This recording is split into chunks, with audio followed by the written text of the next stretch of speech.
Bueno, hay pocos artistas del teatro musical que parecen, a juzgar por los espectáculos que hacen, estar marcados como para los roles protagónicos. Y ese es el caso de Martín Ruiz, que tenemos hoy en el episodio de Hacedores de Musical. Gracias por estar acá, Martín. Por favor, a ustedes por invitarme. Pensaba en muchos de tus espectáculos, ¿no? Chicago, Forever Young, Casi Normales. Bueno, me voy a olvidar seguramente de La Bella y la Bestia. La Bella y la Bestia, bueno, por supuesto, ni hablar.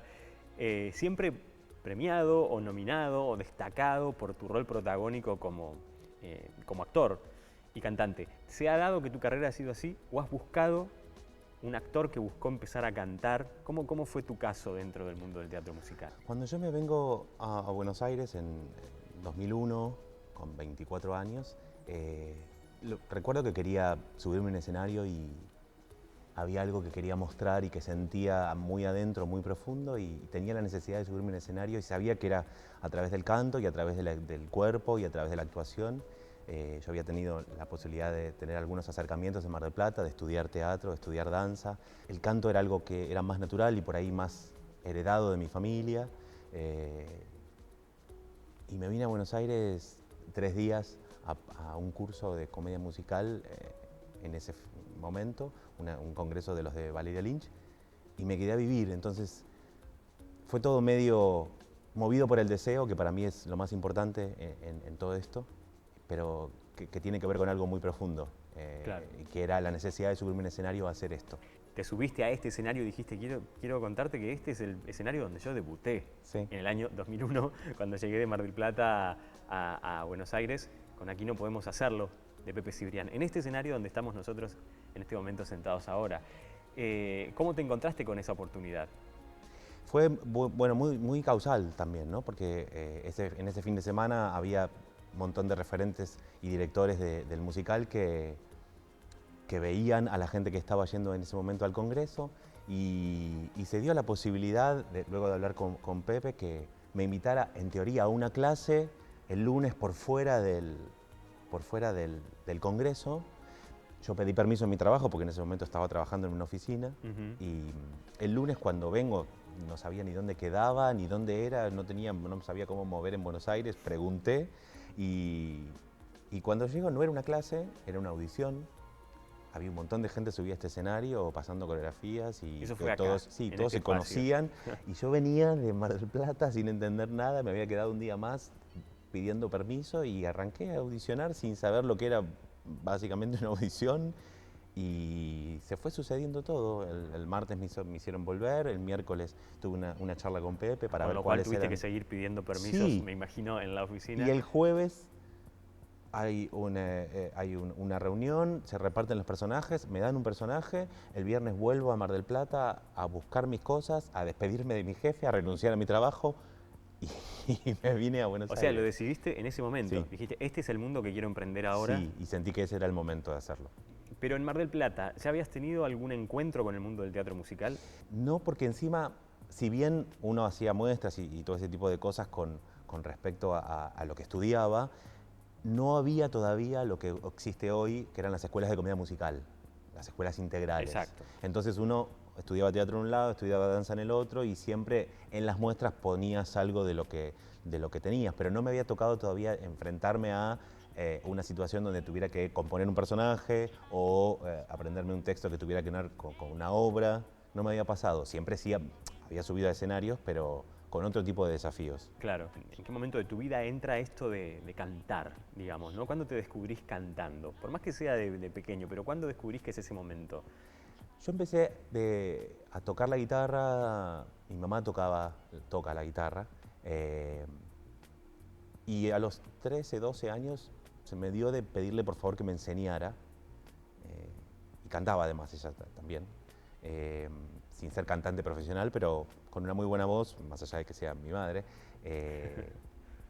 Y le pedí que me empezara a enseñar a tocar la guitarra. Y empezando a tocar la guitarra, también empecé a cantar, sin saber si estaba bien o si estaba mal, ¿no? Escuchándola a ella. Mi abuelo también cantaba muy bien.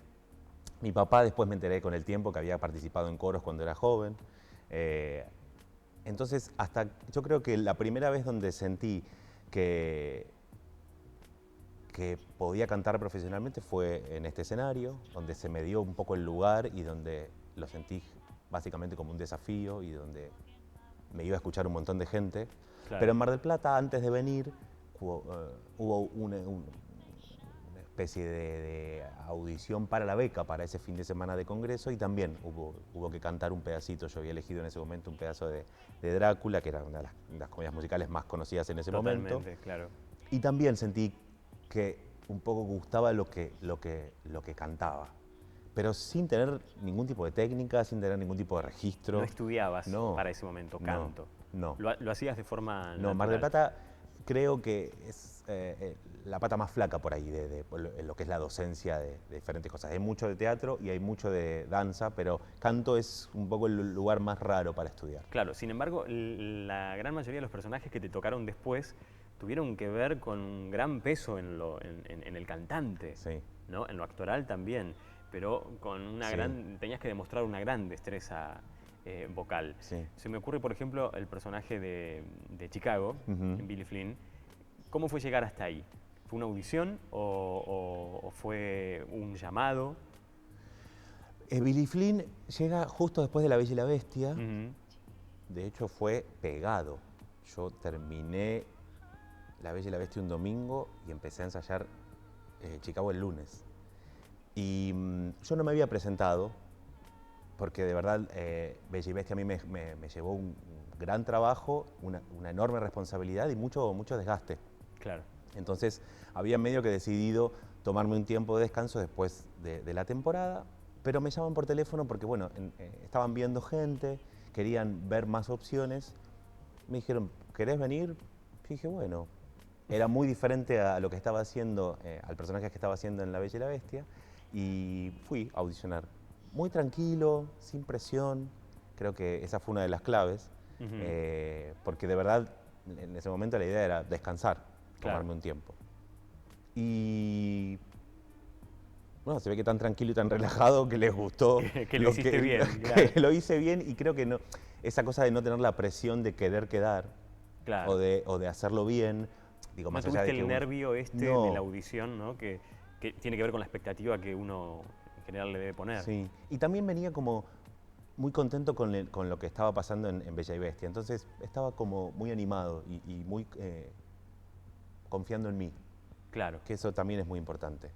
Y bueno, y se dio la situación, les gustó, me llamaron y al día siguiente de terminar La Bella y la Bestia empecé a ensayar Chicago, que fue un proceso hermoso donde conocí gente muy linda y de verdad para mí fue un personaje muy interesante porque era el opuesto básicamente a lo que estaba haciendo. A lo que estabas haciendo. Eso, yo me centro un poco en estos protagónicos tuyos porque los encuentro a todos muy diferente uno del otro. Primero, la bestia, ¿no? Y cantar esas canciones tan conocidas para todos.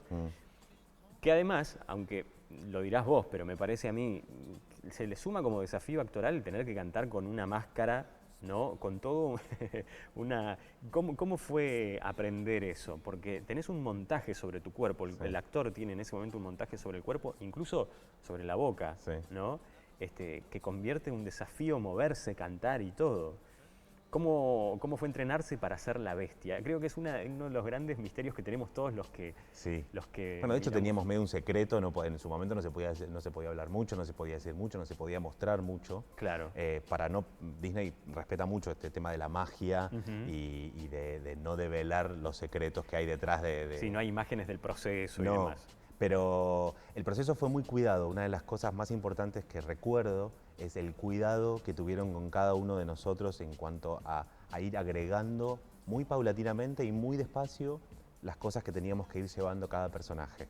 Siempre al principio hay como una especie de elementos de prueba, de entrada una cola, una capa, las botas que son unas botas con unas garras, los guantes que ya no son tus manos, que son las garras. Claro. Entonces todo eso te va ayudando a ir incorporando lentamente algo que después vas a tener que usar durante toda la función, agregado a todo el peso de lo demás, ¿no? Exacto.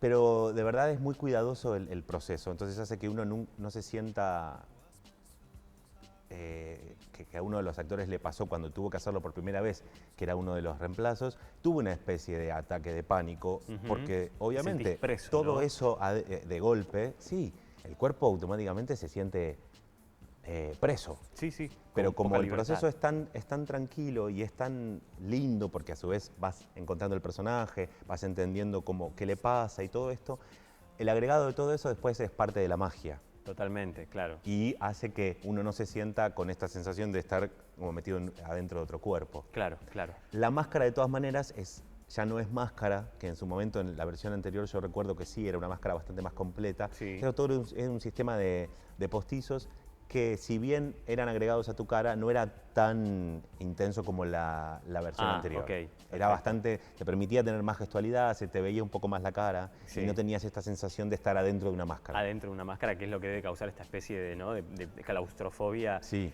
Después de eso vino el personaje de Bill Flynn, Ujú. donde tenías toda la libertad del mundo, ¿no? Porque Sí. un abogado totalmente De hecho, fue por descarado. eso una de las cosas que dije, ya está, esto es frac, gomina y nada más. Totalmente, Sí. ¿no? Y libertad para moverte. Y después también un desafío, más allá de que en el medio vieron cosas como Forever Young, que era actuar de anciano, ¿no? De alguien de la tercera o cuarta edad que ya hay, creo yo. Que ahí vuelta a ponerte en un rol protagónico, pero con una caracterización. Esa obra fue muy premiada y tuvo muchas temporadas, cosa que fue un poco insólito para Sí. ese momento que venía viviendo el teatro musical. ¿Qué crees que prendió en el público de ese espectáculo, de Forever Young? Creo que no tenía la pretensión de ser un musical, básicamente. Y de hecho lo que pasaba con este musical era que la gente que no gustaba del musical venía a ver la obra. Tenía una temática que es cercana a todos, que es la vejez, y tenía música que era cercana a todos, que era música de los 70s, de los 80s y de los 90s, música que todo el mundo había escuchado en algún momento. Claro. Con lo cual, me parece que era un combo muy interesante. No pretendía hacer nada más que ese momento, porque no había una historia, eran situaciones que vivían estos personajes. En un geriátrico. Sí, en un día de ellos en un geriátrico. Claro. No había nada no había un conflicto en sí, ni un inicio, no, era un rato en un geriátrico y situaciones que pasaban con gente grande que había tenido una vida bastante divertida, si se quiere decir, Claro. y que se habían permitido siempre todo, y ahora estaban, bueno, en este lugar donde habían ido a descansar, pero no tenían ganas de descansar, básicamente. Sí, sí. ¿No? Les llega una edad, como es la vejez, donde supuestamente uno, el cuerpo medio que te empieza a abandonar, pero las ganas y la cabeza sigue intacta y está ahí. Y todos tenían su pasado intenso, Totalmente, rockero. totalmente. Después de esto, Casi Normales, fue como una especie de quiebre. No sé si en tu carrera, porque a lo mejor La Bestia, de La Bella y la Bestia o algunos otros, pero realmente, o sea, no se puede dejar de decir que fue un fenómeno musical dentro de la historia del teatro musical en la Argentina. ¿Fue un desafío que tuvo más que ver con lo actoral que otras oportunidades? Sí. De todas maneras, para mí, como vos lo decías recién, siempre que voy a tomar una decisión o siempre que voy a buscar un proyecto o siempre que termina una obra y voy en búsqueda de algo nuevo, siempre tiene que generar este desafío y tiene que ser un crecimiento, porque si no siento que en un punto uno se estanca. Y por lo menos para mí eso no está bueno. Quedarse en un lugar o permanecer o sentir que ya llegaste a algún lado, para mí no existe. Sí. Entonces, me parece que siempre es esto, es seguir aprendiendo, es seguir incorporando cosas, seguir viviendo cosas nuevas que hacen que uno siga creciendo como actor y como cantante y como intérprete. Claro, pero cuando aceptaste estar o se te dio la oportunidad de estar en Casi Normales, ¿sabías que iba a ser este desafío que fue por lo que implicó en el público, digo, ¿no? A mí me pasó, yo vi la obra en 2009, cuando hago mi primer viaje a Washington a trabajar. Sí. Se nos dio la posibilidad de ir a Broadway 2 veces y una de las veces nos recomendaron que viéramos esta obra. Compramos las entradas, fuimos y nos sentamos y bueno, lo bueno que tuve la posibilidad de como público vivir lo que le pasa a toda esta gente que viene a ver la obra y que ya ha venido durante 7 temporadas, que fue quedar devastado en una butaca sin entender lo que me había pasado y sin entender cómo una obra de teatro podía, en inglés en ese momento, porque también era eso, ¿no? Con idioma diferente, cómo podía transmitir tanto y cómo me había pasado tanto a mí y a la gente que había venido conmigo también. Ese día, en esa butaca sentado, dije, yo quiero hacer esta obra un día. y me gustaría ser ese personaje. Mm. Y es muy loco porque es la primera vez que siento que me pasa esto, ¿no? De decir, quiero hacer esa obra Y que después años llegue. después se da la posibilidad. Para mí, Casi Normales, sin duda fue hasta hoy una de las cosas más lindas que me tocó hacer, uno de los desafíos más grandes, en todo nivel, porque actoralmente claramente es una de las obras más difíciles, porque los personajes tienen conflictos importantes, tienen conflictos grandes, pasan por muchos estados diferentes, y porque vocalmente también es un desafío, porque Claro, es una sí. obra, sobre todo, tanto los personajes de Edith y Ana como el de Dan son dos personajes que prácticamente no salen del escenario y que tienen, además de una carga vocal, una carga emotiva Tal cual.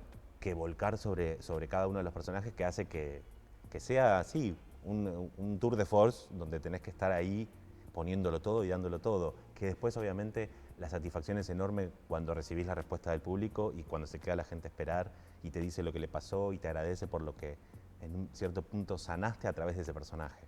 Vos tuviste la posibilidad también de trabajar en Estados Unidos, en Washington. Eso fue con las... La primera fue con una obra llamada Momia en el Closet, Momia en que el fue Closet. con Laura Conforte. Sí. Y después, en 2015, viajé con Las Polacas. Con Las Polacas. De Patricia Suárez con Ana Fontán. Contanos esa experiencia, porque se supo y se sabe algo acá, pero fue una obra, fue con mucho éxito, incluso Sí. hubo nominaciones Sí. por estos espectáculos. ¿De qué trató ir a actuar a Washington? Ni siquiera no, uno está acostumbrado por ahí a decir, bueno, a Nueva York. Sí. Pero no, esto fue en Washington. Sí. ¿Qué fue y por qué? Las dos veces que me pasó llegaron en momentos muy particulares donde yo estaba no replanteándome cosas de mi profesión, pero sí teniendo algunas preguntas con respecto a qué iba a hacer o qué quería seguir, cómo quería seguir.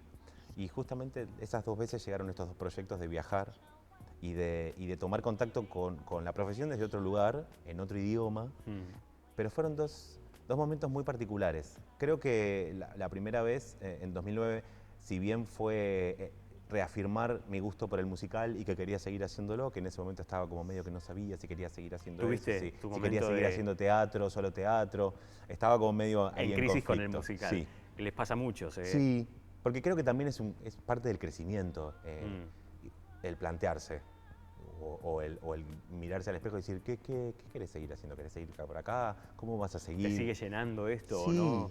Y también los cambios de década, digo, también tiene que ver con eso, cuando uno va creciendo y va cambiando de edad, obviamente las necesidades de cada uno son diferentes, empiezan a ser diferentes los desafíos, los roles a cubrir. Sí. Entonces, las dos veces que me pasó esto tenía como esas circunstancias. La primera vez, 2009, creo que fue un poco más, no viaje de egresados, pero fue un viaje muy grande, fue con amigos, porque viajamos 4 actores de acá, también fue una cosa muy linda que nos tocó vivir como grupo. Y 2015 fue un personaje complicado porque era un proxeneta, básicamente, un cafillo malo que traía chicas engañadas de Polonia y las prostituían en Buenos Aires, en unos negocios clandestinos que tenían. Básicamente no es la historia en sí, pero es un poco resumido de lo que tratan Las Polacas. Y fue un proceso muy interesante a nivel actoral. El director es argentino, entonces también estuvo bueno porque, a pesar de que obviamente somos actores de diferentes lenguas, la cabeza era argentina, entonces era más fácil hablar y pensar y ser dirigido en ese aspecto. ¿Y cómo fue tomado por el público de allá? La gente, la verdad que, digo, si bien pensaron que la temática iba a funcionar, fue un éxito. Tuvimos casi todas las funciones llenas. De hecho, hubo una cantidad enorme de nominaciones. Sí. Era una historia que, sobre todo, conmovió mucho a la comunidad judía, porque obviamente tenía que ver un poco con esto también. Estaban ahí metidos, porque la organización de proxenetas acá en Buenos Aires era una organización judía. Entonces, había toda una situación de algo que había ocurrido en la historia y que eso, creo que lo mismo que había pasado anteriormente con Eva Perón, en su momento con Momia en el Closet, el público no terminaba de entender que esto hubiera pasado de verdad. Exacto, entonces, porque lo mismo con la historia de Momia en el Closet, es la historia de la momia de Eva Perón. Claro, ¿no? Las idas y vueltas del cadáver de Eva Perón. Son historias que para nosotros tal vez son comunes o fáciles de contar, pero hay un público que por ahí no puede creer que sean reales. Y de todas maneras, investigando, uno como argentino, de verdad que son cosas que por ahí uno no ha vivido, te pones a pensar y decir, wow, la verdad que todo esto haya pasado, somos un país que Es ha vivido fuerte. sus cosas fuertes, sí, y que así todos seguimos para adelante, Sí. ¿no? Y hablando de eso, vos tuviste la oportunidad y has tenido hasta ahora, y seguramente vas a seguir teniendo, de transitar muchas historias y muy disímiles entre sí en los cuentos que has contado, ¿no? En las obras que has actuado. ¿Crees que todo puede ser contado a través del género del teatro musical? ¿Todo se puede contar en este género o no? Yo creo que sí. Eh, Me parece que si hay trabajo, hay respeto por lo que se va a contar, me parece que todo se puede contar y que la música no es una dificultad para contar algo o un límite. Me parece que al contrario es un potenciador de lo que puede llegar a contarse. Digo, Casi Normales es un ejemplo vivo. Si bien la historia es súper sólida y podría ser una obra de teatro, Sí. la música entra a potenciar al 100% lo que pasa y Sí. lo que le pasa a cada personaje y lo que le llega al público. Entonces me parece que, obviamente, si desterramos el concepto de comedia musical y empezamos a hablar de teatro musical, que es algo que también es interesante que en este momento se está dando, Sí. dejamos de ser un género frívolo en su momento, como mucha gente lo ha clasificado, para hablar de un teatro que tiene música. Claro. ¿no? Y que pasaba claramente con Forever Young. Exacto, de historias que se pueden contar cantando. Sí, y También. sin necesidad de que sea música compuesta original, porque digo, Forever era un compilado de música conocida que Sí. entraba justo para cada situación que vivían estos viejos. Era Exacto. maravilloso. Exacto. Vos debutaste en este escenario en el que estamos ahora con un espectáculo que se llama Aquí no podemos hacerlo, de Pepe Cibrián. Lo decíamos al comienzo de la entrevista. ¿Qué es lo que descubriste que sí, que se puede, que podemos hacer? En todo este camino que has emprendido, ¿no? Porque digo, llegaste a Buenos Aires, hiciste Aquí no podemos hacerlo, que es una obra de Pepe con un mensaje muy particular, que tiene que ver con una frase trillada en su momento, que era, no, esto acá no se puede hacer. Y develar ese misterio. Vos fuiste develando el misterio para con vos mismo, me parece, ¿no? Sí. De que sí podías. ¿Cumpliste las expectativas de lo que querías hacer cuando llegaste a Buenos Aires en el 2001? ¿Te superaron? ¿Te queda mucho por hacer? ¿En qué momento de tu carrera estás?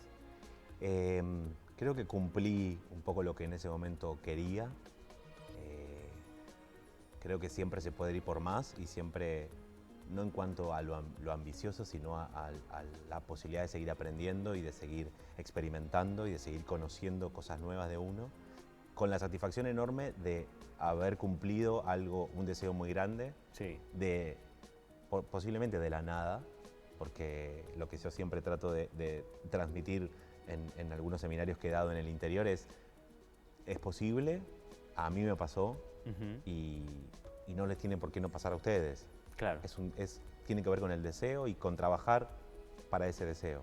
Aprovechando esto que decís, a nosotros nos gusta siempre cerrar las charlas con un pensamiento del entrevistado acerca, un poco relacionado con esto, que qué te parece que tiene que tener alguien joven, sobre todo vos que estás en contacto, ¿no? En estos seminarios que das, que quiere incursionar en el mundo del teatro musical, o que ya lo está haciendo, pero que es incipiente, para poder transitarlo, más allá de poder cantar bien, bailar bien y actuar bien. Eso otro que no puede faltar, digamos, ¿no?